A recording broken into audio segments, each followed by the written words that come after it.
Good morning. अगले दिन की सुबह हो रही है। देखिए कितना ब्यूटीफुल सनराइज़ है।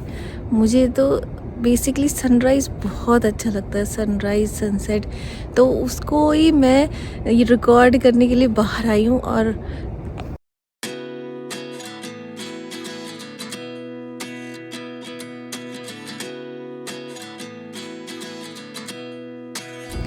इतना ब्यूटीफुल सनराइज़ है, कितना सुंदर लग रहा है। मुझे तो बहुत ही, मैं तो इतनी शांति मिलती है मुझे देखकर। देखते देखते ही ऐसा लगता है कि देखती रहूं बस। बहुत ही ज़्यादा सुंदर है। जय हो सूर्य देवता।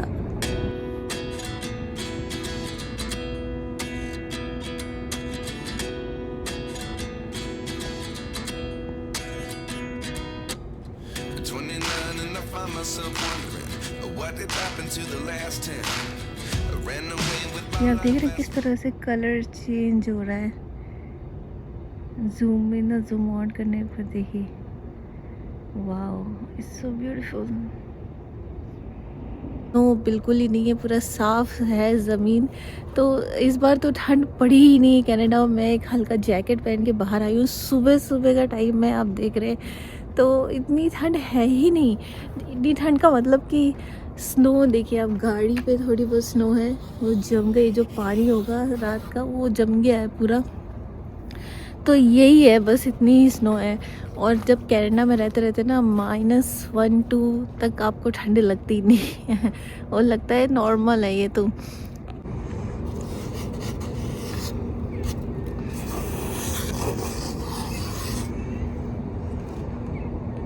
ये स्नो की ज़्यादा वीडियो बन नहीं पाएगी, लेकिन फिर भी कुछ कह नहीं सकते। ये कनाडा है, यहाँ का वेदर कब चेंज हो जाए कुछ पता नहीं है।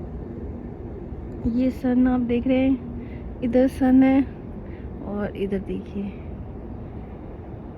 ये ब्यूटीफुल मून भी है। तो सन एंड मून एक साथ। इधर बर्फ़ जमी हुई है और इधर ग्रीन है। इधर आप देखेंगे वाइट है और इधर ग्रीन है, क्योंकि इधर धूप आ रही है तो इधर पिघल गई है बर्फ़। और इधर वाइट है, ये घास पे बर्फ़ जमी है। हालांकि ठंड नहीं है इतनी, लेकिन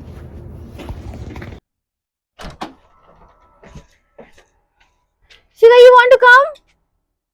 नो।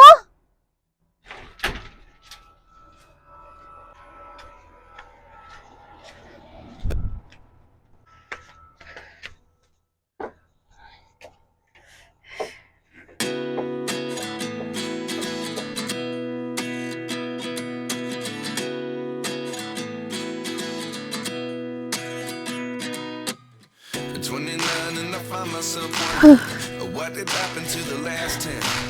I ran तो आप देख रहे हैं कि बढ़िया मस्त धूप निकली हुई है। सूरज देवता की कृपा हो गई है आज। तो ठंड में ऐसा होता है ना कि जब धूप निकलती है तो ऐसे घर में अंदर रहने का मन ही नहीं करता, ऐसा लगता है बाहर निकलो बाहर निकलो। तो बाहर आकर थोड़ी बहुत एक्सरसाइज भी जरूरी है। ऐसे घर में थोड़ा बहुत करती हूँ, लेकिन बाहर आके एक्सरसाइज बहुत बढ़िया होती है। और आपको मैं ये चीज दिखाती हूँ, देखिए ये मेरे पास क्या है। ये देख रहे हैं आप, ये इसे कहते हैं दांत, टीथ। टीथ ये मेरा नहीं है, सॉरी। ये है पहला दांत जो कि टूटा है शिखर का। ये शिखर का पहला दांत है मेरे पास। तो ये तो खुशखबरी है कि बच्चा बड़ा हो रहा है। तो इस पहले दांत के साथ मैं क्या करूंगी अभी दिखाती हूँ आपको।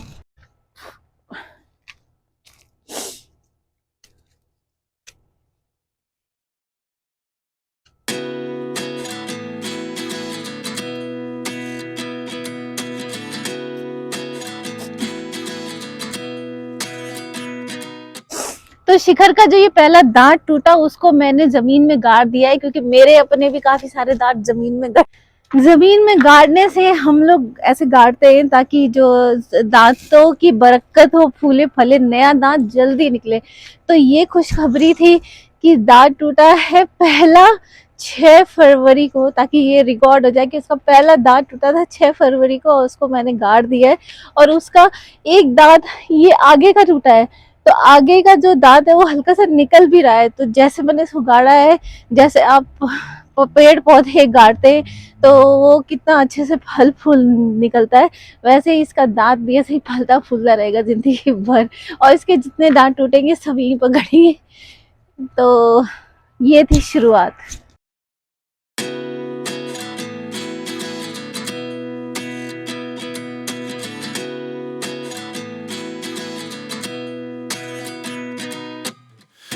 यहाँ तो इतनी हवा चलती है कि सारी चीजें जो है गिर ही जाती हैं। हल्की चीजें बाहर आप रख ही नहीं सकते, वो गिर जाएगी। तो आज है 14 फरवरी, और चूंकि ठंड तो काफी है, धूप निकली है, लेकिन धूप का कोई भी फायदा नहीं हो रहा। तो 14 फरवरी है तो वैलेंटाइंस डे है, और 14 फरवरी है तो बसंत पंचमी की भी आप सभी की हार्दिक शुभकामनाएं। माँ सरस्वती की कृपा बनी रहे आप सभी पे, और वैलेंटाइंस डे की तो happy Valentine's day. So hopefully India में तो वैलेंटाइंस डे की शाम हो रही है, तो शाम को सभी लोग डेट पे गए होंगे डिनर करने बाहर, और हमारी तो अभी सुबह हुई, देखते हैं क्या करते हैं। तो अब आप देख रहे हैं कि जल्दी जल्दी हम लोग गर्मी की तरफ बढ़ रहे हैं। गर्मी, समर्स आने वाली है, तो इससे ज्यादा खुशी की बात और क्या है। ठंड भी बहुत ज्यादा नहीं है, देखिए हल्का जैकेट पहना है, लेकिन हालांकि मुझे ठंड लग रही है, लेकिन फिर भी काम चल रहा है। अगर ठंड ज्यादा होती है, जैसे फरवरी के महीने में तो बहुत ज्यादा ठंड होती है, तो वैसी ठंड नहीं है, वरना इस जैकेट में तो मैं निकल ही नहीं सकती थी बाहर। तो मैं ये दिखा रही थी कि जब गर्मी आ गई तो सोलर लाइट्स, ये सोलर लाइट आप देख रहे हैं, ये $7 की है, $7, लेकिन ये मुझे डिस्काउंट में मिली थी $2 की। तो एंड ऑफ सीजन सेल में ही हमेशा लेना चाहिए सामान, तब से ये रखी हुई थी, आज लगाती हूँ उसको। ये इसमें बैटरी लगेगी, बैटरी दी हुई है साथ में, ये देखिए, ये खोला, बैटरी लगाई,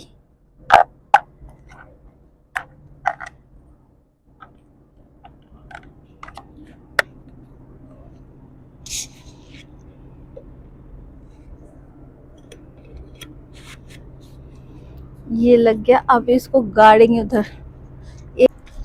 ये मैंने दोनों सोलर लाइट्स अभी आस ही पास लगा दी है, रात में देखूंगी कैसे जलता है, फिर उसी हिसाब से कितनी लाइट आती है तो उस हिसाब से इसको एडजस्ट करेंगे। फिलहाल तो अभी यही लगा दिए। तरीके होते होंगे, लेकिन जो मैंने सीखा है मम्मी से वो आपके साथ शेयर करने वाली हूँ, क्योंकि पिछली बार बहुत सारे क्वेश्चन आए थे कि आपने सरसों का साग कैसे बनाया। ये नेहा जी है, गुलाटी फैमिली इन कनाडा, इनको मैं बहुत देखती हूँ, इनका हर एक व्लॉग देखती हूँ। तो ये वाले एपिसोड का मैं भी इंतजार कर रही थी कि सरसों का साग कैसे बनता है। तो सरसों का साग बनाने के लिए उन्होंने कहा कि स्पिनिच, मतलब पालक, और केल एंड रपीनी, तो मैं केल के साथ बनाऊंगी जैसे इन्होंने बनाया, ठीक वैसे ही बनाती हूँ। और मैं भी बहुत दिन से क्रेविंग हो रही थी मुझे सरसों का साग बनाने की, खाने की, क्योंकि यहाँ पे नहीं मिलता है। मैंने भी बहुत जगह ढूंढा है, और वो डब्बे वाला मैं खाती नहीं। तो मैं इनके बताए हुए रेसिपी से आज मैं सरसों का साग बनाऊंगी, और मंगाती हूँ केल, क्योंकि पालक मैं पिछले ही लेके आई थी, पालक मेरे पास पड़ी है। केल लेके आती हूँ, सरसों का साग बनाती हूँ, और आपको मैं बताऊंगी कि कैसा बना था, ऑनेस्ट फीडबैक। ओके। तो यहाँ मैं वॉलमार्ट आ गई थी, और आप देख रहे हैं कि जैसे वैलेंटाइंस डे है तो उसमें हार्ट शेप के रेड रोजेज, बहुत सारे तरह के फ्लावर्स का गिफ्ट यहाँ मिल रहा था। और ये है केल, जो कि आपका $5.5 के लगभग था, जो कटा हुआ ऑर्गेनिक केल था पैकेट में, लेकिन कटा हुआ मुझे नहीं चाहिए था।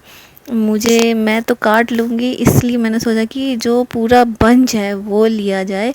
तो ये है केल का बंच नॉर्मल, तो मैंने ऐसे 2 बंच उठा लिए। काटने में क्या है, 5-10 मिनट लगेंगे मुश्किल से, हार्डली कट जाएगा। तो कटा हुआ अच्छा नहीं रहता, मतलब काट लें तो ज़्यादा बेटर है। जो चीज़ नेचुरल तरीके से आए वही अच्छा रहता है, पैकेज्ड क्या लेना। तो ये मैंने 2 बंच उठा लिए थे। साथ ही आपको दिखाऊंगी कि ये क्लियरेंस में सब्जियां भी लगी होती हैं। ये जो सब्जियां देखिए पैकेट्स में $2 की मिल रही हैं, जो इनकी एक्सपायरी डेट के आसपास होती है। लेकिन सब्जियां क्या एक्सपायर करती हैं उसमें, तो आप ले ही सकते हैं। ये मुझे अदरक भी लेना था क्योंकि नेहा जी ने अदरक भी डाला था, तो मैं अदरक ख़त्म हो रहा था, वैसे भी मुझे लेना था, तो मैंने ये थोड़ा सा अदरक भी उठा लिया। और ये देखिए समर की कितनी अच्छी वाइब्स देख रही है, बैकयार्ड के फर्नीचर्स, पीटीओज वगैरह और गजीबो यहाँ पर सारा था। ये इतनी अच्छी वाइब देता है ना, ये खुद ऐसे लगता है कि मोदी जी के अकॉर्डिंग अच्छे दिन आने वाले हैं। इंडिया में तो अच्छे दिन आ ही गए हैं, यहाँ पर भी आने वाले हैं क्योंकि ठंड जा रही है और गर्मी का मौसम आने वाला है ये। और मुझे मेरा तवा ख़राब हो रहा था यहाँ के। एक्चुअली पराठे बनाते बनाते क्या होता है, तवा यहाँ पर ज़्यादा झेल नहीं पाता उसको, इंडिया के तेल पराठे और सब्जियां, तो इसलिए मुझे एक चाहिए था तवा। वही मैं ढूंढ रही थी, तो मैंने सोचा कि कोई अच्छी डील मिल जाए बर्तनों की। लेकिन यहाँ तो सारे ही महंगे लगे हुए थे, लेकिन अच्छे अच्छे बर्तन थे। ये सारे बर्तन देख के ना बड़ा लालच आता है कि अपना पुरानी चीज़ें बदलते जाओ धीरे धीरे। ये हर तरीके के, हर डिज़ाइन के तवे यहाँ पर अवेलेबल थे। तवा था, फ्राइंग पैन, सारा कुछ था, लेकिन कुछ खास मुझे पसंद नहीं आया। तो मैंने सोचा चलो अगली बार कुछ दिन और वेट करते हैं और अच्छी डील का इंतज़ार करते हैं, तब लेंगे। अच्छी चीज़ मिल जाए कोई तो कुछ ज़्यादा दिन तक चले, क्योंकि लास्ट टाइम मैंने लिया था शायद यहीं से, मुझे याद आ रहा है कि, तो लेकिन वो ज़्यादा दिन हुए नहीं, मतलब 6 महीने के अंदर ही ऑलमोस्ट वो ख़राब होने को आया है। तो इसलिए मैंने सोचा कि थोड़ा सा देखते हैं, अच्छी डील बनाते हैं। तो ये साग रेडी है मेरा, अब बस भोग लगाने की बारी है। तो देखते हैं सरसों का साग कैसा बनता है नेहा जी की रेसिपी के अकॉर्डिंग। तो मैं ये साग खाने जा रही हूँ। वैसे मैंने लंच कर लिया, लेकिन मुझसे रहा नहीं जा रहा है। मैंने थोड़ा सा राइस, दाल और ये साग लिया है। मैं टेस्ट करती हूँ, ये मेरा फेवरेट है। मैं इतने दिन से तरस रही थी इसके लिए, साग के लिए। उधर मेरी सब्जी भी बन गई, तो मोमेंट ऑफ ट्रुथ मैं खा के बताती हूँ कैसा बना है साग, इसमें कितना टेस्ट है सरसों के साग का। Let's try first. यम्मी, देख के इतना टेम्पटिंग लग रहा है, मज़ा आ रहा है।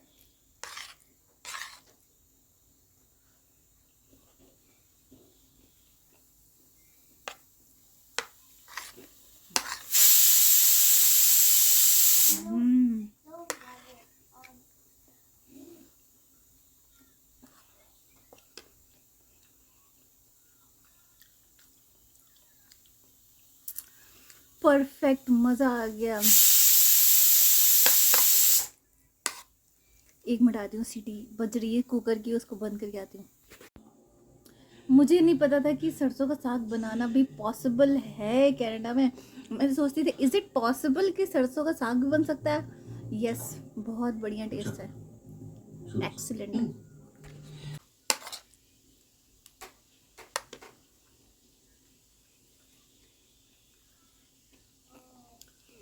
परफेक्ट, मज़ा आ गया एकदम। 90% आपके सरसों के साग वाला टेस्ट है। और 4 साल के बाद मैंने सरसों का साग खाया है। बहुत बढ़िया, बहुत ही अच्छा और बहुत ही इजीली अवेलेबल। आपने देखा वॉलमार्ट से मैं केल ले आई, और पालक भी बहुत इजीली मिल जाता है यहाँ पे। तो सरसों का साग बनाना इतना आसान हो गया। Thank you so much Neha ji इस सरसों के साग के लिए।